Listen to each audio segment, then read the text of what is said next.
ದಕ್ಷಿಣ ಕನ್ನಡ ಜಿಲ್ಲೆಯ ಗರಿಮೆಯನ್ನು ಮೇಲೆತ್ತುವ ಕೆಲಸ ಜಿಲ್ಲೆಯ ಜನರಿಂದ ಆಗಬೇಕು. ನನ್ನನ್ನು ಕುಡ್ಲ ಮನೆಮಗನಾಗಿ ಸ್ವೀಕರಿಸಿದೆ ಎಂದು ಹಕ್ಕಿನಿಂದ ಹೇಳಬಲ್ಲೆ. ಹಾಗಾಗಿ ಕುಡ್ಲವನ್ನು ನನ್ನಿಂದ ಬಿಟ್ಟುಕೊಡಲಾಗದು ಎಂದು ದಕ್ಷಿಣ ಕನ್ನಡ ಜಿಲ್ಲೆಯ ನಿರ್ಗಮನ ಜಿಲ್ಲಾಧಿಕಾರಿ ಮುಲೈ ಮುಗಿಲನ್ ಅಭಿಪ್ರಾಯ ವ್ಯಕ್ತಪಡಿಸಿದ್ದಾರೆ. ಪಡಿಲ್ನ ಪ್ರಜಾಸೌಧದ ಸಭಾಂಗಣದಲ್ಲಿ ಆಯೋಜಿಸಲಾಗಿದ್ದ ಬೀಳ್ಕೊಡುಗೆ ಸಮಾರಂಭದಲ್ಲಿ ಅವರು ಮಾತನಾಡಿದರು. ದಕ್ಷಿಣ ಕನ್ನಡ ಜಿಲ್ಲೆ ಎಲ್ಲ ರೀತಿಯಲ್ಲೂ ನನಗೆ ವಿಶೇಷವಾಗಿ ಕಂಡಿದೆ. ಇತ್ತೀಚೆಗೆ ಅಮೆರಿಕಕ್ಕೆ ತೆರಳಿದ್ದ ಸಂದರ್ಭದಲ್ಲೂ ಲಿಫ್ಟ್ನಲ್ಲಿ ಒಬ್ಬರು ತುಳು ಮಾತನಾಡುವುದನ್ನು ಕಂಡಾಗ ನಾನು ಕೂಡ ಹೆಮ್ಮೆಯಿಂದ ಅವರಲ್ಲಿ ನಾನು ಕುಡ್ಲದ ಡಿಸಿ ಎಂದು ಪರಿಚಯಿಸಿಕೊಂಡೆ. ಅಷ್ಟೊಂದು ಇಲ್ಲಿನ ವಾತಾವರಣ ನನ್ನ ಮೇಲೆ ಪರಿಣಾಮ ಬೀರಿದೆ ಎಂದವರು ಹೇಳಿದರು. ನಮ್ಮದೇ ಆದಂತ ಮಂಗಳೂರು ಕುಡ್ಲಕ್ಕೆ ಅಂತ ಒಂದು ಬೇರೆ ಎಲ್ಲರೂ ಬೇರೆ ಬೇರೆ ಹೆಸರು ಹೇಳಿದ್ರೆ ಅರ್ಥ ಆಗ್ತದೆ. ಇಂಗ್ಲಿಷ್ ಅಲ್ಲಿ ಕನ್ನಡದಲ್ಲಿ ಇರುತ್ತೆ ಅಷ್ಟೇ. ಕುಡ್ಲದ ಡಿಸಿ ಅಂತ ಹೇಳಿದ್ರೆ ಅದು ಮೊನ್ನೆ ನಾವು US ಟ್ರಿಪ್ ಅಲ್ಲಿ ಹೋದಾಗ ನಯಗ್ರದಲ್ಲಿ ಲಿಫ್ಟ್ ಹತ್ತಿದ್ವಾಗ ತುಡುಕಿರ್ತದೆ. ನಾನು ಕುಡ್ಲದ ಡಿಸಿ ಅಂತ ಹೇಳಿದ್ಮೇಲೆ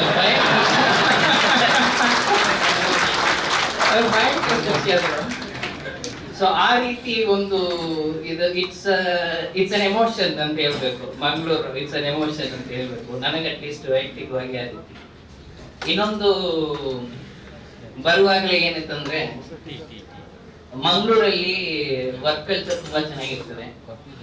ಕಾನೂನಿನ ಅರಿವು ಭಯಂಕರ ಇರ್ತದೆ.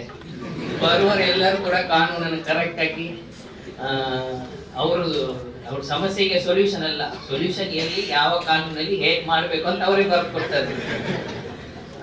So it is not easy this thing as in ನೀವು ಅಧಿಕಾರ ತೋರಿಸ್ಕೊಂಡು ಸಾಹೇಬ್ ಹೇಳಿದ್ದಾರೆ ಮಾಡುದು ಅನ್ನುವಂಥದ್ದು ರೀತಿಯಲ್ಲಿ ಇರುವಂತ ವಾತಾವರಣ ಇಲ್ಲದಿರುವಂತ ಒಂದು ಜಿಲ್ಲೆ.